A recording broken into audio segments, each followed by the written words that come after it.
Welcome to another episode of the Incident Commander series. On today's show, we're going to explore the role of an incident commander from various but important angles. And today we're going to do this with Ross Bowerman, currently head of cyber defense at TSB Bank in the United Kingdom. Ross has many years of incident commander experience under his belt, and I thought it would be a great idea to invite him to the show today to talk more on the sometimes so mystic incident commander role. Ross, welcome and good to see you back. It's been a while since we've had the opportunity to see each other in person, hasn't it? Has indeed. Glad to be here, Koen. Thanks for having me on. How do you see the incident commander role? So I always got told that I was the calm head in the penalty box. So you imagine a sort of a football analogy, a soccer analogy. Everything's going crazy. There's people running all over the place, pressure's on. You've got to be that calm head and you've got to organize things.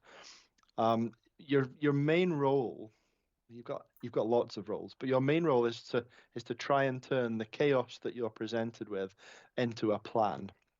You've got to set objectives, roles. Mm-hmm. You've got to enforce a cadence of communication and lots of other things.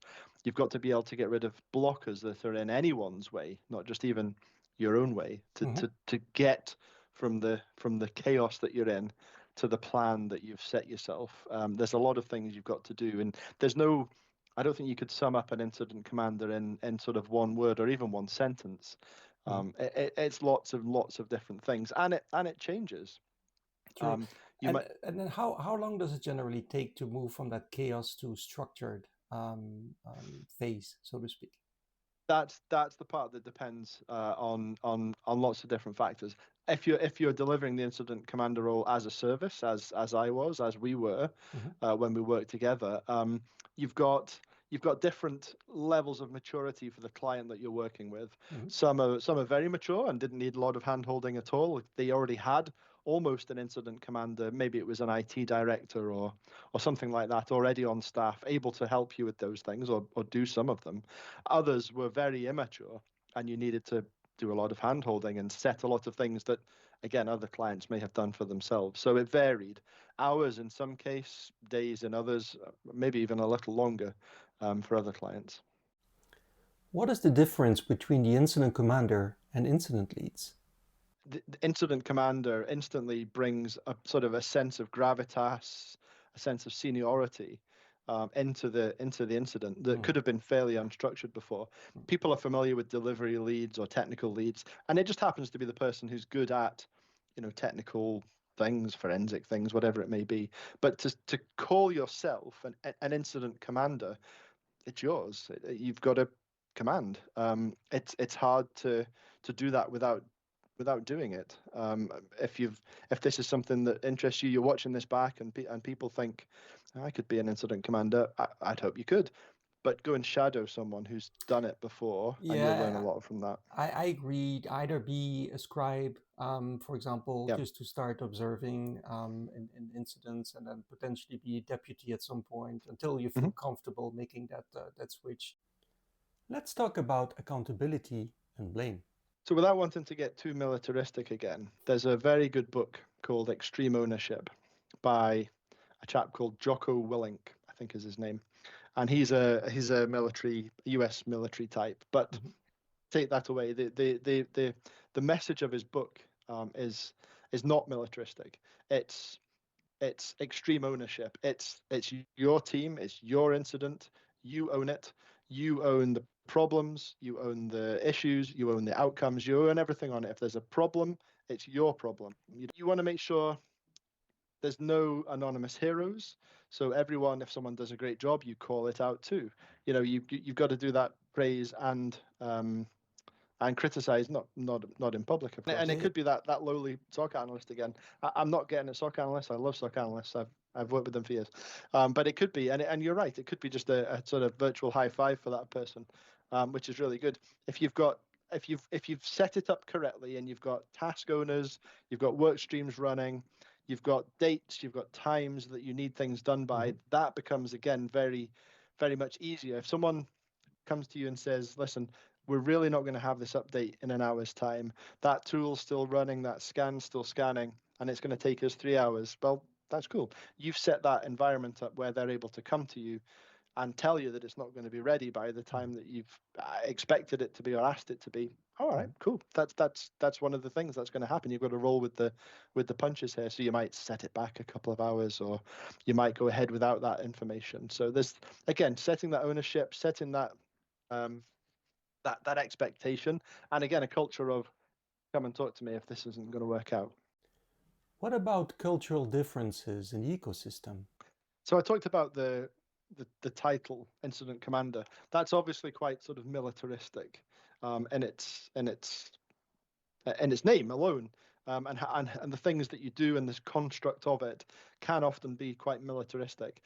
Now that's fine in countries that are a bit more comfortable with that sort of militaristic process, but there's others that aren't. So you're not going to. I'm not suggesting change the title, but you certainly don't. Your language changes. You know, you're not talking military terminology, and I'm not military. I was law enforcement for a long time, but you know, you have to take that on board and be a little sort of sensitive to it.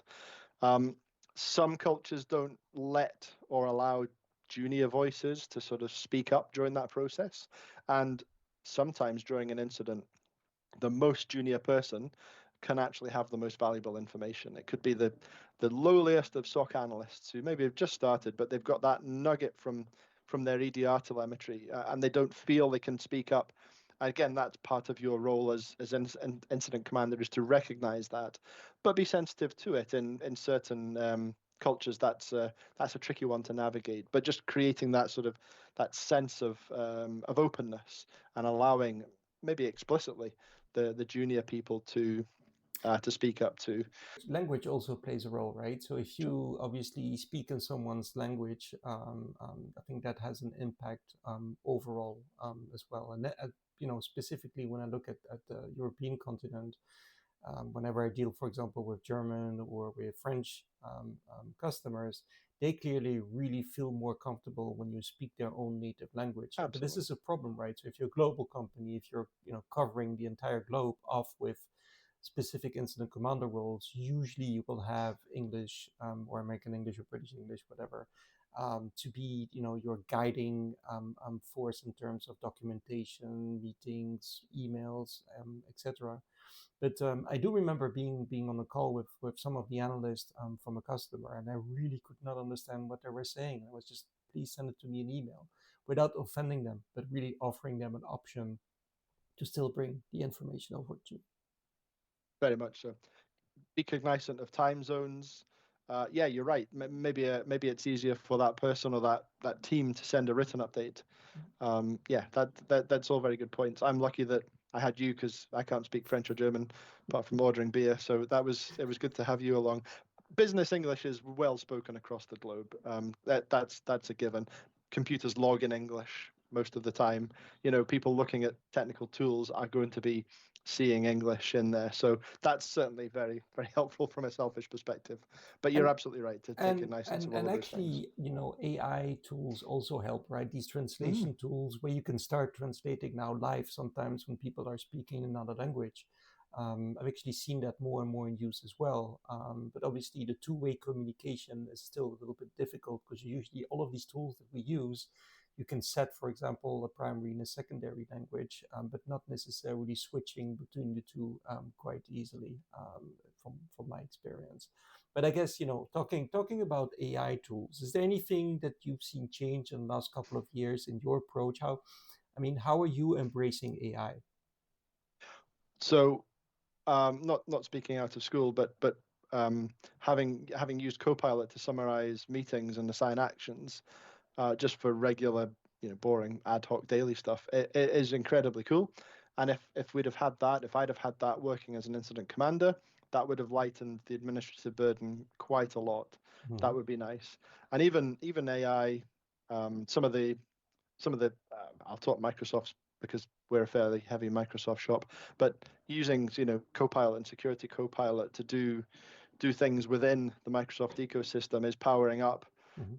the SOG, the operations teams, very much so, and freeing them up to do higher level things too. So again, if we'd have had those tools even just a couple of years ago, would have been very different. And it'd be interesting now to see it from, well, from your perspective as an outside incident commander dealing with all sorts of different environments. I mean, it's really become like my buddy, to be honest, in my day-to-day work, both for the readiness engagements where I do things like summarization, Hmm. documentation, Hmm.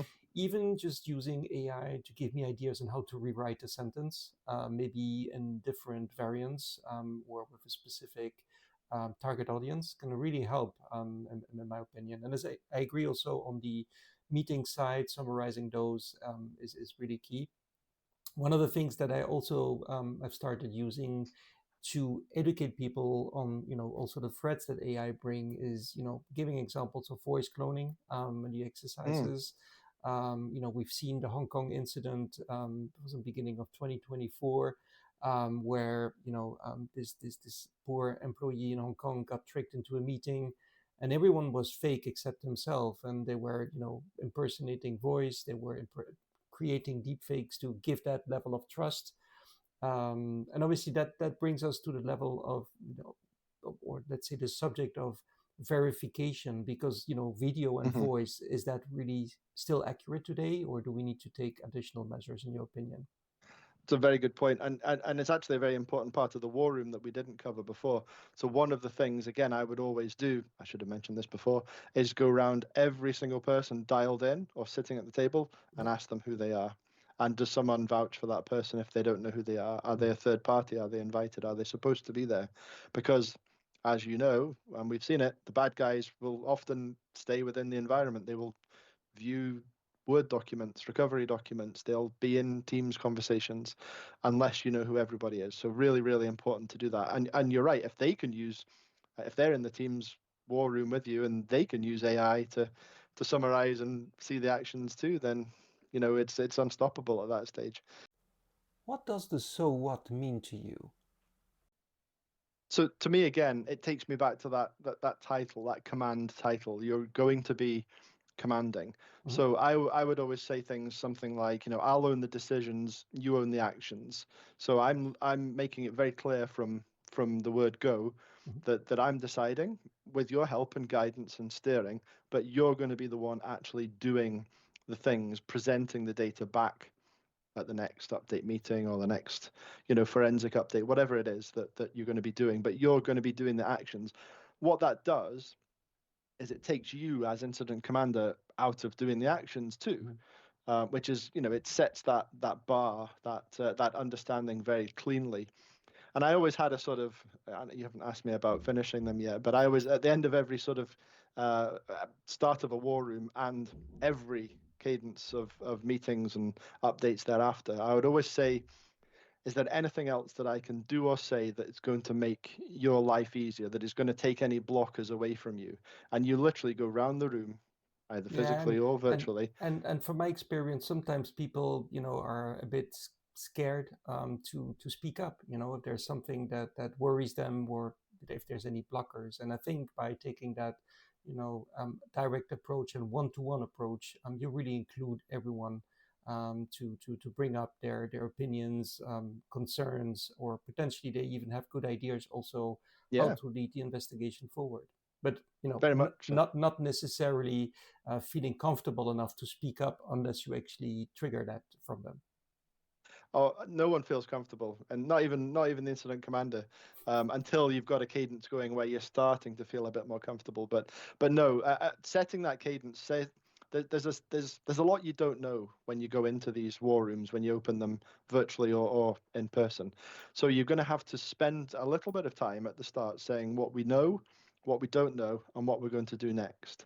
And those three things again sets the sort of the template's not the right word, sets the cadence, sets the understanding, sets the points that everyone's got, because you've got your incident command, you've got your Mhm. leads, you may have lawyers in there, you may have a scribe in there who hopefully is a lawyer too, you may have regulatory people. I work in a very heavily regulated industry right now, so we've got a lot of compliance drivers and things like that. So Mhm. you may have a lot of different people, probably most of whom in my experience, have actually never encountered a cyber incident of this magnitude before. They may have had, maybe an outage or a corruption on a database or something, but never, never in my experience was I working with someone who'd actually had a large scale cyber intrusion or ransomware incident before. Of course, they then had, and they could add it to their CV after that. But yeah, setting that cadence, I own the decisions, you own the actions. What about stress management? So I was sitting in this room on Christmas Eve, I think it was, maybe 2 years ago, on New Year's Eve, the eve of a big celebration. And my wife's entire family were outside in this hallway, all chatting away, having a drink, and I'm in here working an incident with a client, who was not very mature. So that was pretty stressful. It's very that's a very personal example, but the biggest stress reliever you can have during an incident is to control the tempo of it. If you allow it to get out of control, it gets stressful. If you set the cadence, the tempo, control the process, and also the actual call or update that you're running, it really does sort of reduce that stress level down. I use humor, not straight away, to reduce stress, but I'll one of the incidents that I worked, once I'd found out that they were roughly under control, I said to the room, okay, so if you can contain this incident within 3 days, I'll send you over a bottle of scotch and you can all share it. And they all laughed, and it cracked that tension, that ice, and they then actually had something to work towards, both time and reward at the end of it. So taking control, using a bit of humor is very good. You soon realize as well, when you're speaking to people, from either a client or an internal perspective, that there's people who do feel very comfortable talking, and there's people who don't feel very comfortable talking. They hide themselves away, or they're just not very comfortable with it. People in IT and tech can often be a bit like that, a bit introverted perhaps. So again, acknowledging that, maybe asking for a written update, or if they could, provide a shorter update or whatever it may be, just you're shielding them from that sort of glare of the spotlight. So you're acknowledging that others are also facing stress and try and do what you can, for the best of them, for the rest of them, sorry. But also, one of the incidents that we worked, the CIO of the corporation actually booked the hotel next door, and he was sending his staff away, for breaks and sleeps. Take a sleep in the hotel room, because the stress that they were under, not just me as incident commander, but the engineers, the staff at the company. Again, it was the first time that any of them, I think, had a major incident like that. So good on the CIO for acknowledging that, and enforcing breaks, and things like that as you go. So yeah, put all of that together, bit of control, bit of predictable cadence, get that sort of cadence going, and shield people that you can see are uncomfortable. It really does reduce the stress for everyone. What was your biggest win? Well, as you know, I spent a long time, far too long, as a law enforcement officer, as a police officer, doing various things. Like most cops, you start off in uniform, and then you work your way around to various things. My sort of where I spent most of my time, and where I've got most of my sort of proud, wins from, would be around intelligence work. But because it's intelligence work, you can't really talk about it. You can't, there's no big, you can't name names and all that sort of stuff, because it was intelligence work in the background. But I can, at a very high level. I was fortunate enough to be working in cybercrime when the sort of original Silk Road, on the Tor network, was up and running, and the law enforcement and intel were trying to work out who was the dread pirate Roberts, and all these sellers and buyers on this deep dark web thing that no one had really seen before. So I spent a lot of time, and traveled a lot to do it. I'm raising awareness of Tor, and sort of how that all operated, and how the dark marketplaces worked, and Bitcoin and cryptocurrencies around it, and how the money was spent and laundered and all these sorts of things, and that seeing that turn into what it's turned into now. Now I'm not going to tell you I'm responsible for what it's turned into now, but being part of that as it was maturing was really fascinating. When you see the takedowns now of the dark marketplaces, they see that there's arrests. I think just maybe yesterday or certainly this week for some of the attacks that are taking down big companies now. Again, I'm not responsible for them. I'm telling you, I was a part of that awareness raising, which does make me proud. I looked back the other day on some of my old presentations from 2013, and I'm looking at Tor and Bitcoin and things. And if only I banked a bit more Bitcoin, I could have been retired by now. But yeah, definitely, intelligence work around that law enforcement thing has been something I've been very proud of. And in terms of sort of incident commander work, again, because I was doing it with you with a company, we were going into clients. We got to help a lot of clients. We got to help a lot of big clients that were struggling. We came up against nation states. We've come up against the Chinese, and we've come up against the Russians, and that's fascinating to see all the specialists that come together and provide that awareness and intelligence and evidence around all of that too. So those are my ones. What does the so what mean to you? I don't think I actually said the phrase. It's the link between the technical and the business, but it very much is.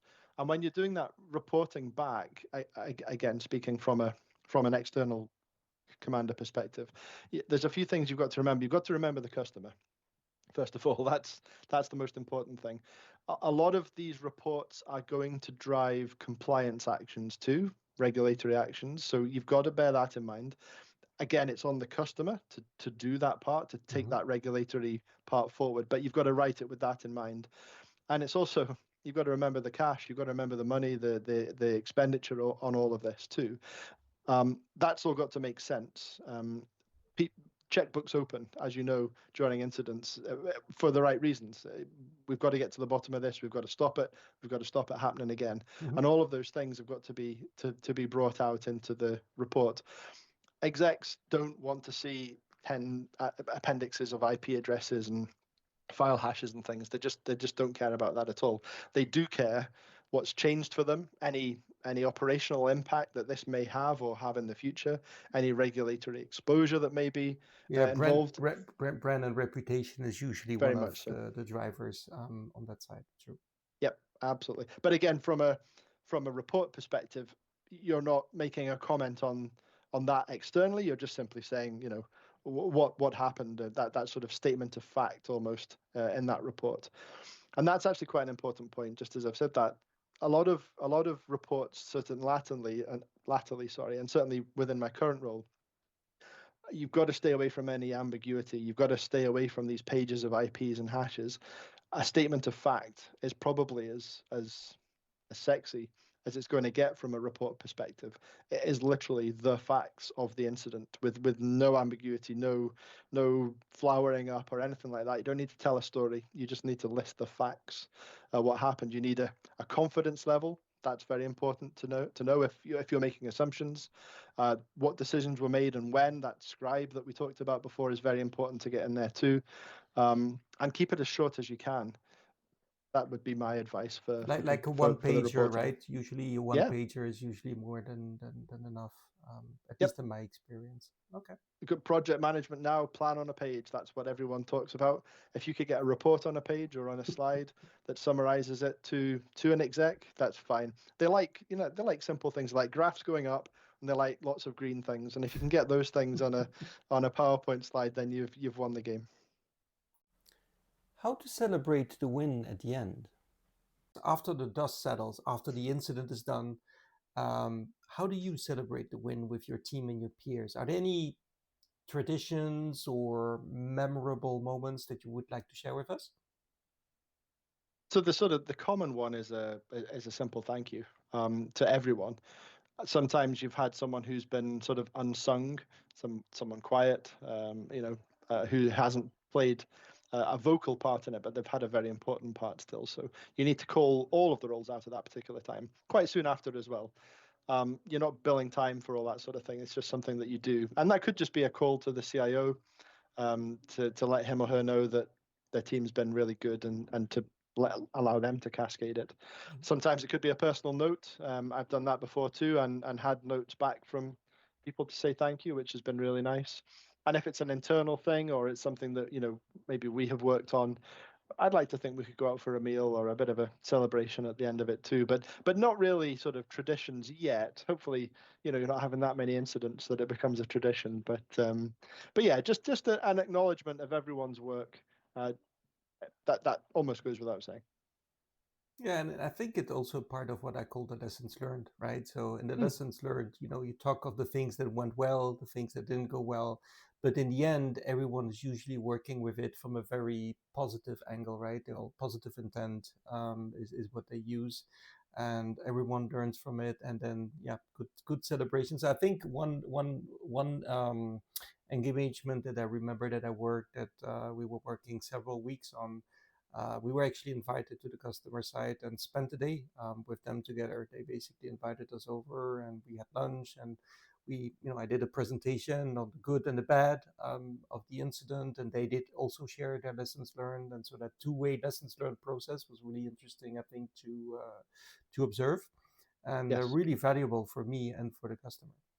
It's a very good point. And talking of the culture that we talked about before as well. So I was working an incident in the Middle East, and the Middle East is quite a structured sort of system, cultural system. And yeah, the people I was working with on the incident were not, the high level ones, but they wanted to see the outcome of that. So yeah, flew to Dubai, gave the presentation to the high hegians, as they say in Scotland, and yeah, and that was their way of closure for that role. But you're right, the post-incident report (PIR) is something that we do internally. Everyone does.